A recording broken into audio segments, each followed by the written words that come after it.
do you see our relationship with Europe? Do we have more in common with them, or are we more kind of pulling back and taking care of business at home? So Laura, I really believe that we have a great deal in common with Europe. And I'm not, yes, the Europeans annoy me sometimes, and yes, I disagree with them on certain issues, but we have to remember that is the cradle of Western civilization. The entire idea of Christian civilization that led to the founding of the United States of America, that was formed in Europe. The cultural bonds, the religious bonds, these things are going to last beyond political disagreements, but I think that Europe, and frankly, I would have said this about America a year ago, but Europe is at risk, I think, of engaging in civilizational suicide. They are unable to, or unwilling, too many countries to control their borders. You see them starting to push back against that, and good, that's a good thing.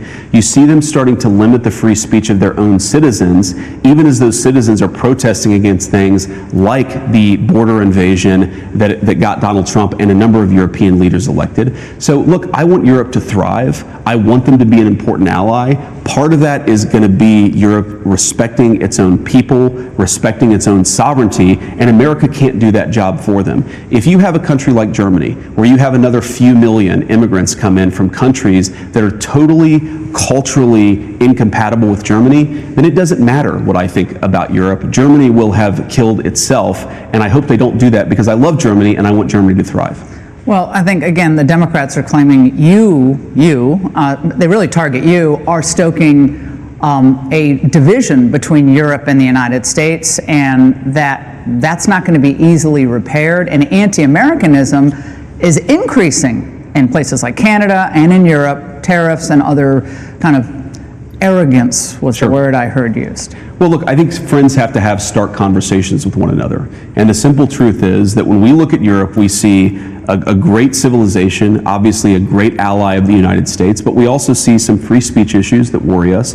And we see that they're doing some things on borders that are not just bad for their own countries, but ultimately bad for us. How many of the people who come in unchecked and unvetted into Europe eventually make their way into the United States of America? I think friends can have honest conversations with one another. We've heard the most disturbing and upsetting reports about what's happening to Christians and other minorities in Syria.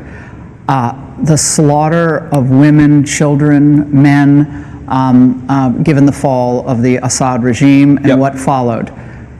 What can, if anything, the administration do given that horrific, it looks like a just horrific massacre?